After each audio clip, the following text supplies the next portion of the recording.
Bonjour à tous. Cette semaine, je vous propose d'aller à la rencontre de l'Église catholique en Corée du Sud.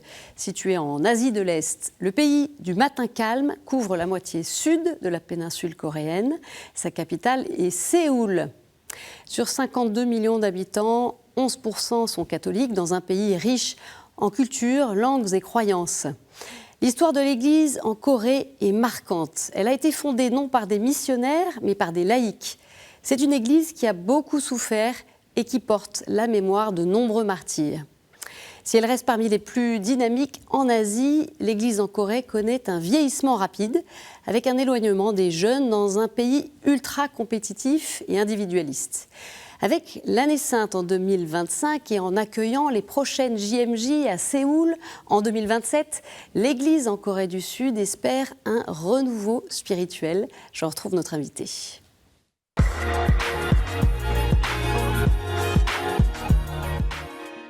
Père André Kujong-Kang, bonjour. Bonjour. Merci de nous avoir rejoints. Quelques mots pour faire connaissance. Alors vous êtes sud-coréen, originaire du diocèse de Jeonju, qui se situe dans le sud-ouest de la Corée du Sud. Alors de 2016 à 2020, vous avez été formé au séminaire de Paris. Oui.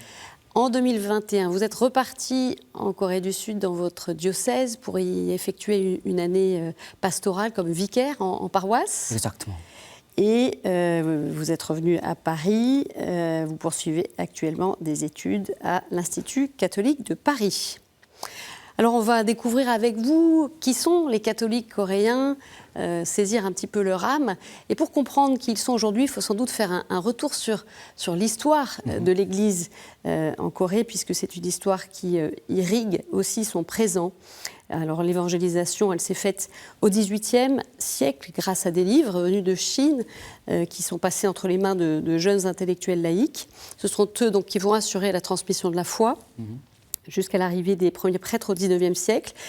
Et je le disais, c'est une église qui a beaucoup souffert. Des milliers de chrétiens ont été persécutés par le pouvoir. Un martyr d'ailleurs qui a été reconnu par l'église, puisque 103 évêques, prêtres et laïcs ont été canonisés par Jean-Paul II lors de sa visite en 1984. Père André Kujong-Kang, quel témoignage de foi ces martyrs portent-ils pour les catholiques coréens encore aujourd'hui ? Je pense que la foi et la spiritualité des Coréens peuvent se définir par la foi et le témoignage des martyrs coréens. Comment ça se fait que ce soit si proche ? En fait, pour le raconter, il faut jeter un coup d'œil sur l'histoire de l'Église de Corée. Comme vous avez dit, la Corée est un pays où le catholicisme s'est commencé, s'est implanté sans prédication missionnaire préalable. Alors les lettrés sont allés en Chine. Ils ont découvert les livres de Matteo Ricci. Du jésuite. C'est ça, ils ont apporté ces livres en Corée. Ils ont étudié. Et après, ils ont été touchés par l'idée du catholicisme. Donc, en 1779, il y a eu un séminaire pendant lequel les participants se sont fait baptiser l'un par l'autre. Et un a été nommé comme évêque, et 10 autres ont été nommés comme prêtres.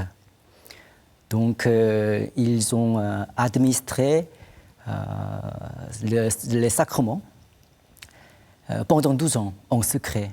En secret. Et après, ils ont vu qu'ils avaient tort.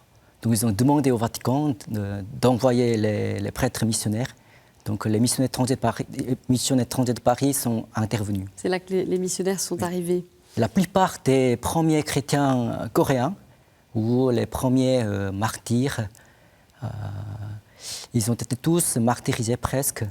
C'est pour ça que ça représente très bien chez les Coréens encore aujourd'hui. Et justement, pourquoi il y a toujours cette actualité, pourquoi cette église est toujours irriguée par ce sang des martyrs ? Parce que chaque diocèse a les sanctuaires des martyrs. Il y a des lieux très près de les fidèles coréens. Notamment dans votre dans mon région, diocèse ou dans tous les autres 15 autres diocèses. Oui. C'est pour ça que les fidèles y visitent pour Oui. être inspirés par la foi des martyrs. D'accord. Encore aujourd'hui, la foi des martyrs représente chez les fidèles coréens. Et La vie paroissiale, justement, elle s'organise comment au quotidien? La vie paroissiale au quotidien en Corée se passe presque comme ici en France. Oui. D'abord, il y a les principaux sacrements qui s'inscrivent profondément dans la vie humaine. Et à part cela, il y a la communauté, il y a le service aux autres, aussi il y a le catéchisme, etc. Les messes, dites-nous un peu, voilà, qu'est-ce qui se passe aussi est-ce qu'il y a des chants particuliers? Est-ce qu'il voilà, il y a une spécificité, peut-être? La spécificité, oui, bien sûr, c'est la messe est le point de convergence de plusieurs essentielles activités en Corée. Et voilà, il y a à peu près 12 messes en paroisse chaque jour. Donc, il y a beaucoup de participants à cette messe. Quand j'étais même vicaire, la messe commence plutôt à 6 h du matin. Oui. Et le soir, c'est 17 h ou 19 h 30. Et à 6 h du matin, il y a du monde? Ah, il y a du monde. Ils sont très pratiquants. Oui. Alors, il y a une forte dévotion à la Vierge Marie, qui est la patronne de l'Église en Corée. Voilà, quelle est la place de cette dévotion mariale? En fait, la dévotion mariale est répandue dans toutes les églises, que ce soit universelle et locale. Mais la dévotion mariale en Corée est aussi particulière parce que elle s'inscrit dans et avec l'histoire coréenne. C'est-à-dire, la Corée a été colonisée par le Japon pendant 35 ans, du 1910 jusqu'au 1945. Et le jour de la dépendance tombe bien le jour de l'Assomption de la Vierge Marie. Le 15 août. 15 août. Voilà, qui est aussi le jour de la fête nationale du pays. C'est ça. Donc les catholiques coréens pensent que la Vierge Marie nous a aidés. Et un autre contexte historique, c'est que après les guerres coréennes, la Corée était très très pauvre, était un des pays les plus pauvres au monde. Et les Coréens se consacraient au travail pour le succès. Mais au fond de ce contexte historique, il y a le sacrifice des mamans. Et c'est grâce à la mère que les familles ou la communauté s'est développée très rapidement. Donc la place de la mère, voilà, quelle est-elle dans l'Église en Corée? La mère a soutenu la famille ou la communauté. Ouais. C'est toujours le cas aujourd'hui? C'est à peu près oui. Ouais. Donc les Coréens ont aussi dans leur mentalité, il y a une émotion particulière envers la maman. Donc on associe la Vierge Marie aussi à notre maman. C'est pour ça que les deux aspects représentent... Une figure maternelle aussi. Oui. Bien sûr. Alors l'Église catholique en Corée, elle a connu une croissance très forte. Elle est passée de 2,8 millions de fidèles en 1995 à 5 millions de catholiques en 2005. Mais maintenant, il y a une stabilisation. Voilà, pourquoi cette croissance qui était déjà assez exceptionnelle, pourquoi ça se ralentit aujourd'hui? Pour le développement, pour la croissance de l'Église de Corée, en fait, il faut voir aussi le contexte historique. C'est-à-dire, dans les années 60 ou 70, la Corée a vécu la période des dictateurs.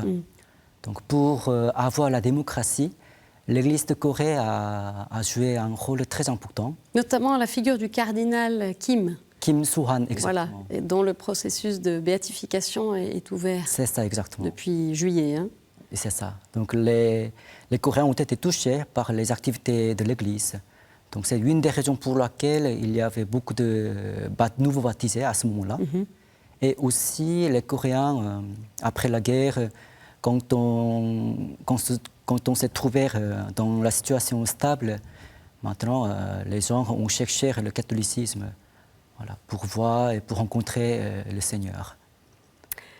Alors, il y a, et c'est l'un des effets aussi de cet essoufflement, une baisse significative des vocations dont l'Église s'inquiète. Dites-nous, quelle est aujourd'hui, vous êtes un jeune prêtre, donc vous avez vécu toute cette expérience-là, la pastorale des vocations aujourd'hui, comment est-ce qu'elle est pensée en Corée du Sud? Par rapport à la vocation, qui pour diminue. accompagner, voilà, pour accompagner les vocations. C'est vrai que quand je suis entré au séminaire en 2009, dans mon diocèse, il y avait à peu près 60-70 séminaristes. Et maintenant, il y a 25. Donc il y a vraiment une diminution rapide. Mais d'abord, c'est à cause de taux de natalité. Oui, Oui. c'est l'un des pays qui a ça. le taux de natalité le plus bas au monde. Selon OCDE, Oui. la Corée, vraiment, on a le taux de natalité le plus bas. Et ça donne un impact sur la vocation sacerdotale, religieuse, etc. Donc, comme il y a moins de population... C'est une préoccupation pour l'Église, j'imagine. Ah, bien sûr, exactement. Oui. Oui. Donc, par rapport à l'explosion de naissances dans les années 50 ou 60, donc c'est un peu naturel d'avoir une diminution par rapport à la vocation sacerdotale et religieuse. Mais il faut trouver la solution. Donc, les prêtres en pastoral essaient de se mettre vraiment à côté des jeunes, pas à distance. De quelle manière? Il y a plusieurs manières. D'abord, il y a l'Eucharistie, qui est le point de convergence. Mais les jeunes, ils s'éloignent quand même de l'Église. Il y a aussi une population qui vieillit, des fidèles. La proportion la plus importante, ce sont les plus de 60 ans. Voilà.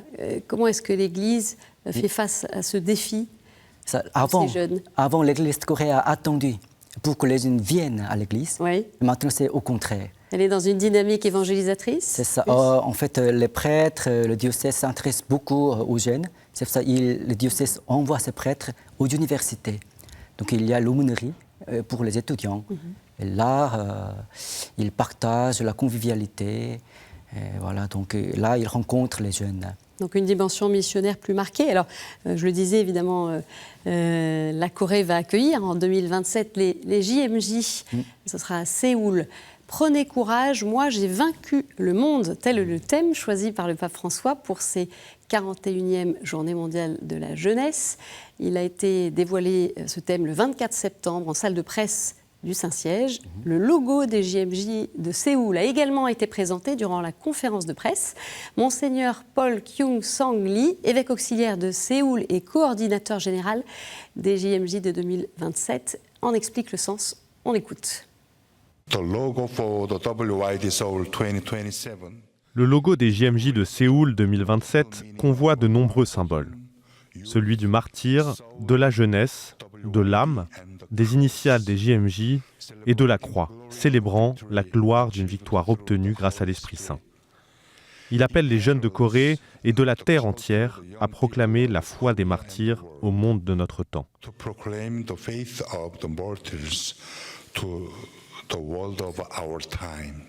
Au-delà du symbolisme du logo, nous nous engageons à veiller à ce que les fruits des JMJ conduisent à une croissance et à un renouveau authentique au sein de l'Église.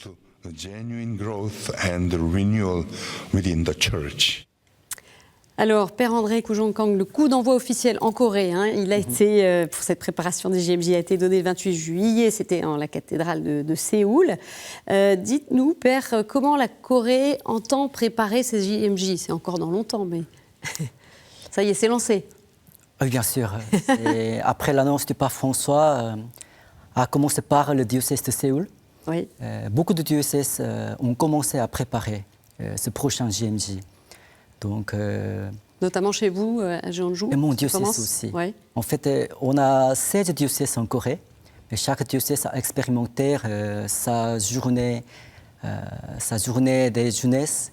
Oui, sa journée diocésaine de la jeunesse. C'est JMJ diocésaine, d'accord. Donc, on a l'expérimenté. Et aussi, cette expérience nous a permis d'accueillir les journées asiatiques de la jeunesse. Voilà, ça, en c'était 2014. C'était en 2014, au moment de la visite, ce qui a fait venir le pape François. Exactement.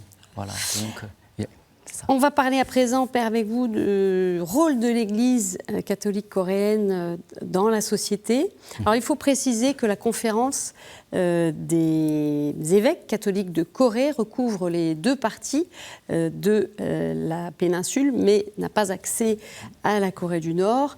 et les relations entre les deux voisins se dégradent, comme en témoignent d'ailleurs les événements de ces derniers jours. La Corée du Nord a annoncé ce jeudi, aujourd'hui 17 octobre, que la Constitution désigne désormais la Corée du Sud comme un État hostile. La Corée du Nord a également reconnu avoir dynamité les 2 seules routes et voies ferrées la reliant à la Corée du Sud.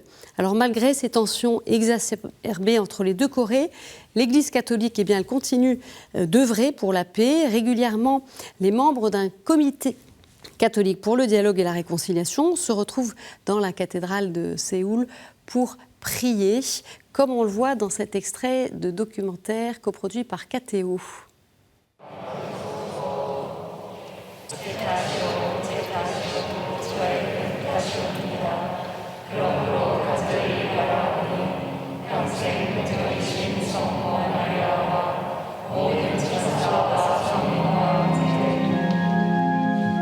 Fidèle aux convictions de l'Église de Corée, la cathédrale accueille tous les mardis le Comité catholique pour la réconciliation. Même en période de tension, le comité prône le pardon comme prémisse au dialogue avec la Corée du Nord, un discours qui dénote quand l'immense majorité de la population du Sud ne voit aucune issue possible au conflit, voire même ne souhaite pas la réunification.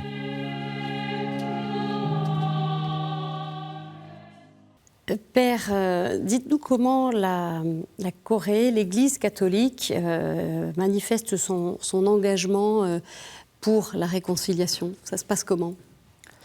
On a vu de la prière là avec ce comité.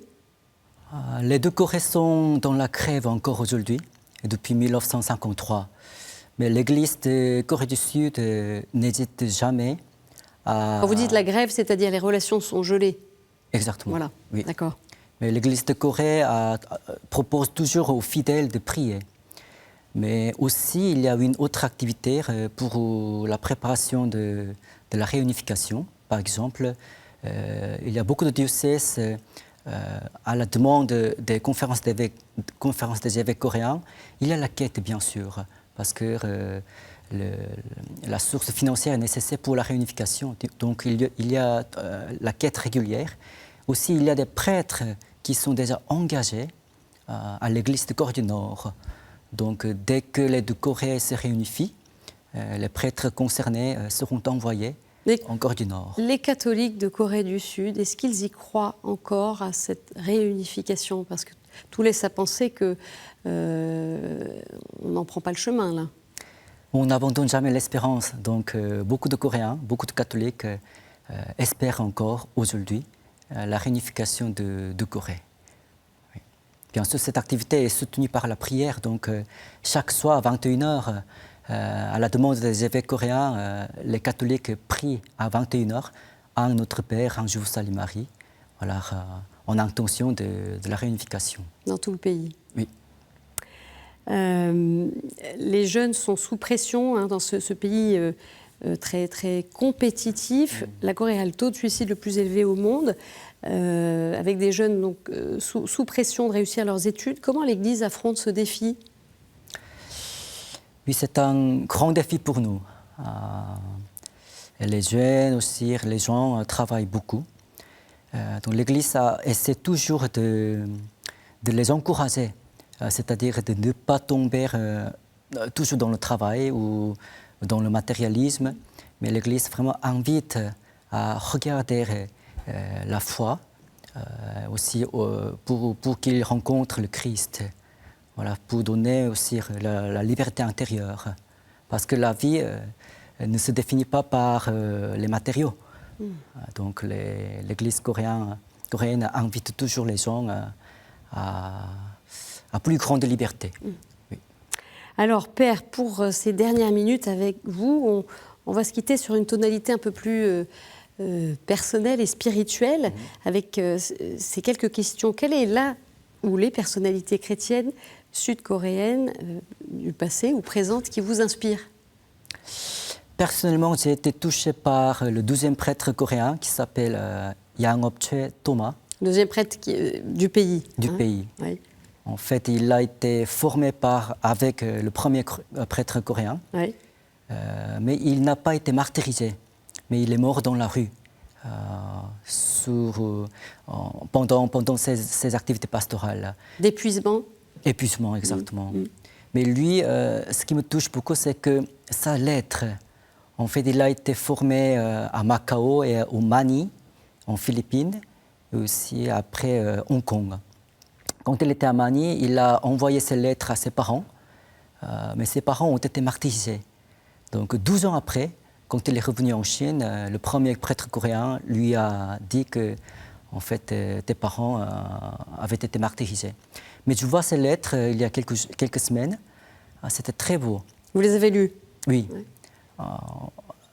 Même s'il a perdu ses parents par le martyre, il a rendu gloire au Seigneur en disant « Honte à moi que je ne puisse pas être martyrisé comme mes parents.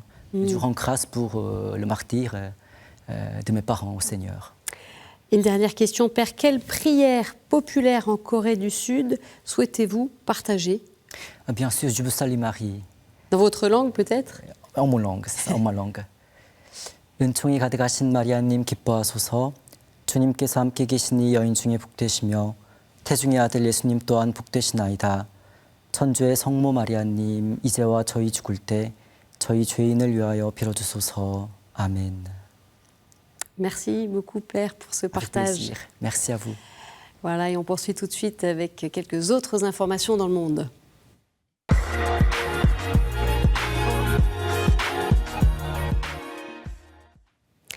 La conférence des supérieurs majeurs de la République démocratique du Congo, la COSUMA, tient sa première assemblée plénière. Près de 200 responsables des congrégations religieuses et instituts de vie consacrés œuvrant dans le pays sont rassemblés à Kinshasa, la capitale. Objectif: répondre aux défis actuels de la vie religieuse, mais aussi élire un comité qui va succéder à la première équipe dirigeante en place depuis 3 ans. Née en 2021, la COSUMA est issue de la fusion de 2 associations, masculines et féminines, pour permettre une unité dans la gestion de la vie religieuse en RDC. Cette première assemblée plénière doit se clôturer ce samedi 19 octobre. De la cathédrale de Cristal à la cathédrale du Christ. Aux États-Unis, le diocèse d'Orange, en Californie, a officiellement terminé la rénovation de la cathédrale du Christ, une ancienne méga-église protestante. En 2012, le diocèse a finalisé l'achat de cet immense édifice de verre qui était auparavant le centre de la congrégation presbytérienne de Shepherd's Grove. Si la cathédrale du Christ a été consacrée en 2019, d'importants travaux ont été entrepris durant 5 ans. La dernière étape a été l'inauguration de la chapelle et des cryptes Saint-Calistes. Selon l'évêque d'Orange, Monseigneur Kevin Van, la cathédrale du Christ devient ainsi un centre majeur de culte catholique pour la côte ouest. Face aux crises migratoires qui s'amplifient dans le monde, des évêques expriment leurs inquiétudes. C'est le cas en Haïti, où la conférence épiscopale a publié une note le 11 octobre pour dénoncer la crise migratoire entre Haïti et son voisin, la République dominicaine. Les évêques haïtiens condamnent les actes de violence et d'injustice perpétrés contre les ressortissants haïtiens, en particulier lors des déportations massives organisées par les autorités dominicaines. Ils rappellent l'importance de traiter les étrangers avec bienveillance, soulignant que la vie humaine est à la fois sacrée et inviolable. Les évêques d'Haïti exhortent aussi les autorités haïtiennes à créer des conditions socio-économiques humanisantes pour offrir des perspectives aux Haïtiens dans leur pays. Et puis en Irlande, dans un contexte inversé où l'immigration dans le pays augmente, eh bien, les évêques irlandais rappellent dans une lettre pastorale publiée sur le site de la conférence épiscopale et lue dans les paroisses la nécessité d'accueil des migrants dans le pays, alors que des voix appellent à la fermeture des frontières. La foi catholique elle-même est une foi de migrants, ont-ils souligné, faisant référence à l'histoire du saint patron du pays, Saint Patrick, lui-même immigré venu de l'île voisine. Tout de suite, c'est la chronique du Monde.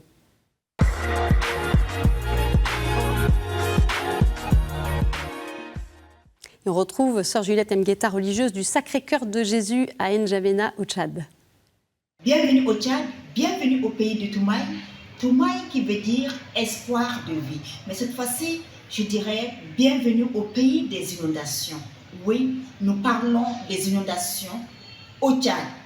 Cette année, les inondations touchent particulièrement l'Afrique, spécialement les pays du Sahel et en particulier le Tchad.